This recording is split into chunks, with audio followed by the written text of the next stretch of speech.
Hi,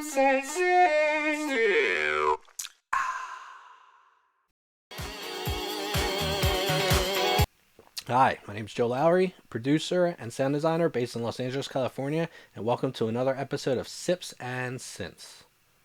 Before we get started, please hit the like button, subscribe so we can keep bringing you awesome content.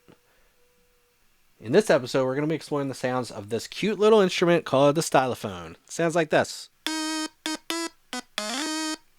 While filming this episode, I will be drinking a coffee by Mad Lab Coffee Roasters. It was roasted in Los Angeles, California, and it's called Haro Orquila. And it's a Colombian natural coffee, and the bean variety is Yellow Sudan Room. This coffee was exposed to a dry aerobic fermentation before being placed inside grain pro bags for 50 hours.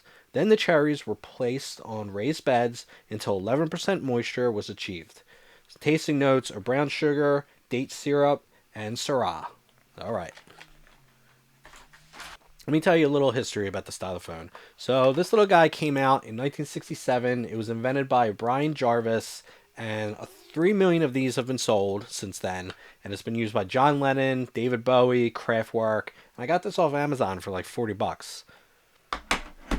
The Stylophone sound has been famously used in a song from 2009 by this Australian duo called the Bag Raiders, and the song's called Shooting Stars. Let me play it for you real quick. And let me play you what my sound sounds like.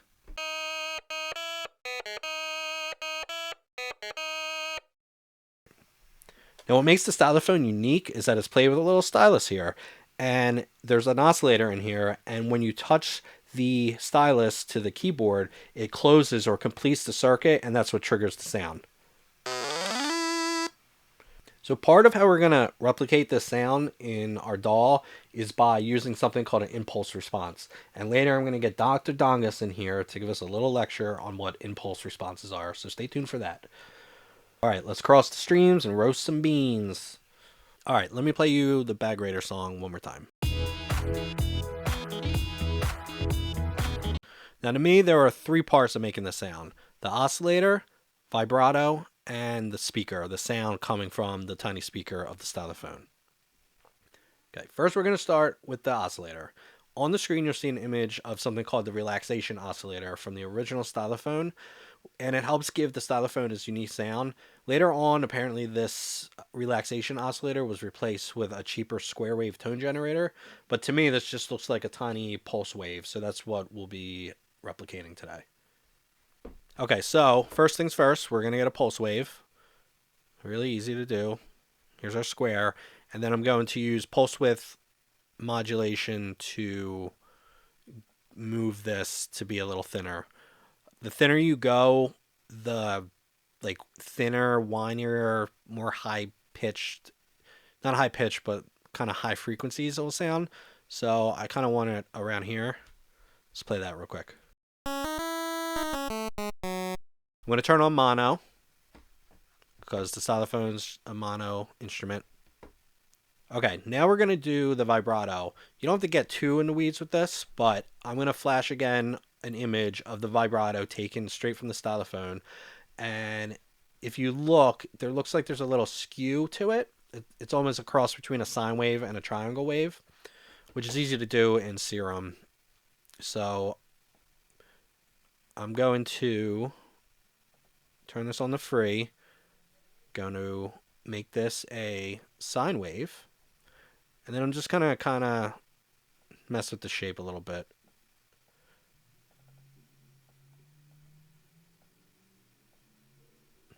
Make this a little pointier here.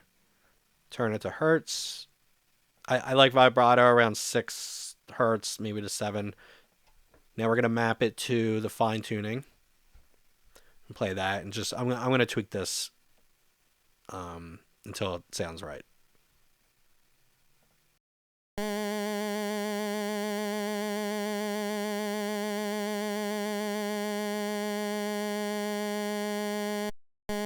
Apparently the vibrato, because the Stylophone, or the original one, was analog, it takes some time for the vibrato to kick on. So I'm just going to turn on rise here, so it just takes a second or two for it to charge up.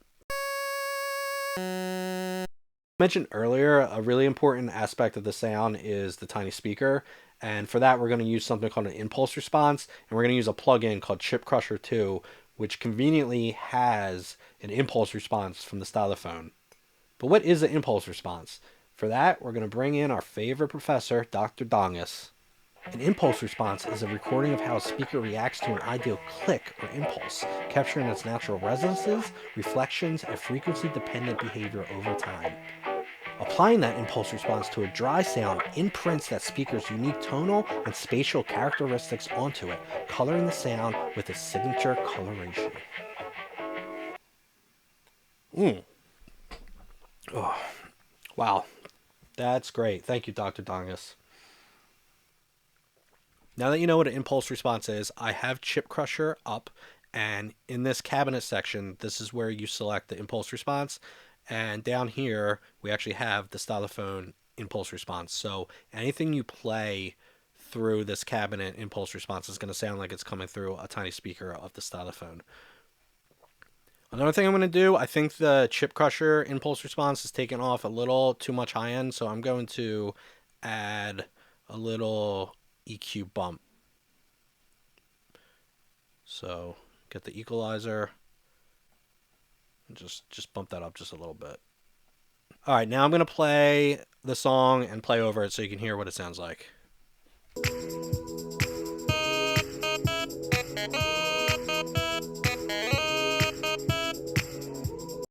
One more trick I want to show you is with the Stylophone, when you lift up the stylus, there's sometimes this little click when the circuit is closing.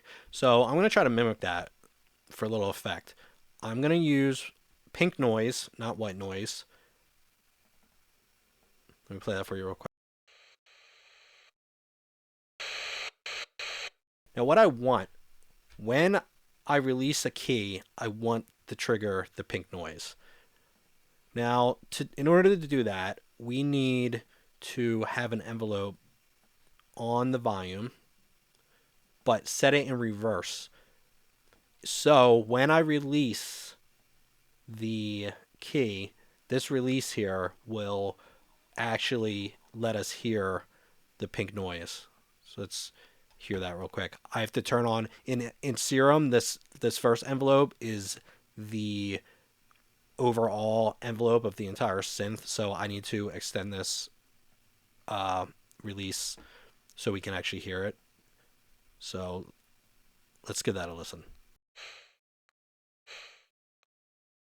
You can see this little dot moving along. That's me pressing the key, and then when I release, we hear the click. I want this to be clickier, so I'm going to bring this down, and I'm going to have the release a lot faster.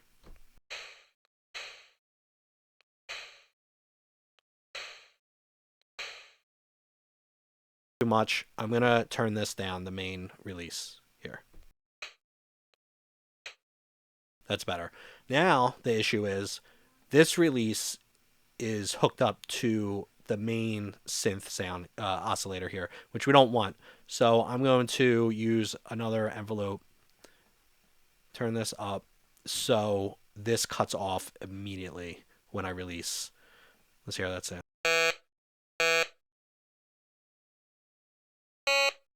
Now we can't hear the pink noise, so I'm going to route the pink noise to a bus and just crank this up so we can hear it. Here's the bus here. I'm going to add the compressor because there's just a gain knob. A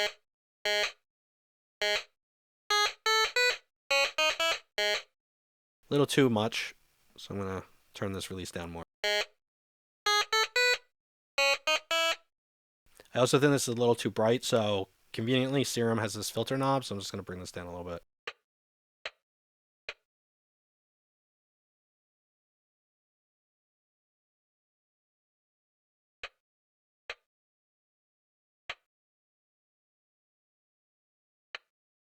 There we go. Let's hear how that sounds in the song.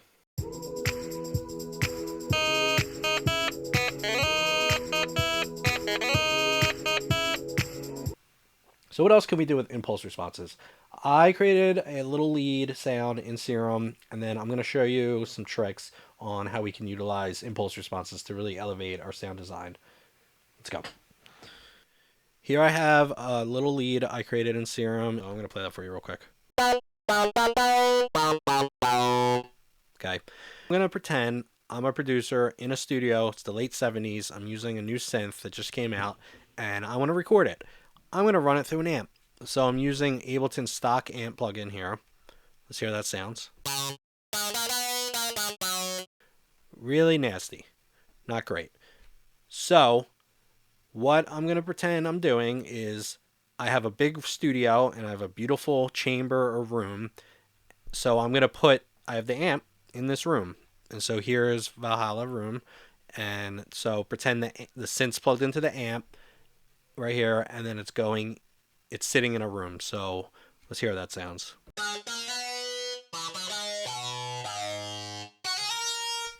Okay, so now we're in a room, but now we need a mic. I'm also going to make this mono, not totally mono. I'm going to bring down the width a little bit. I still want a little width. Okay, now we're going to use an impulse response. This is a pack of vintage microphone impulse responses. So each one of these is supposed to sound as if you're using this actual mic. I'm going to use this Neumann U47 impulse response 6-inch. I'm going to just use this handy filter here to just get some of the mud out and then roll off some of the highs. And I want to hear just the Neumann. So it's the synth plugged into the amp in a room, lowering some of the width, and then we're going to use this Neumann mic as if we're in a studio. So let's hear how that sounds.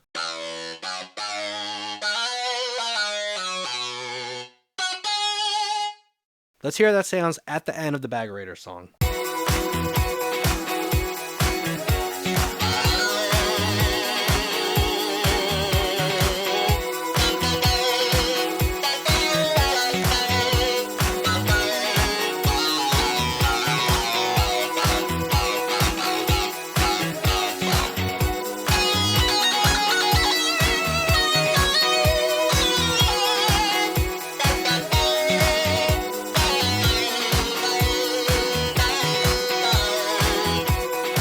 That's it for this episode of Sips and Synths. Don't forget to subscribe, hit the like button, leave a comment, send it to your cousin, whatever you want to do. And don't forget to caffeinate when you modulate. See you next time.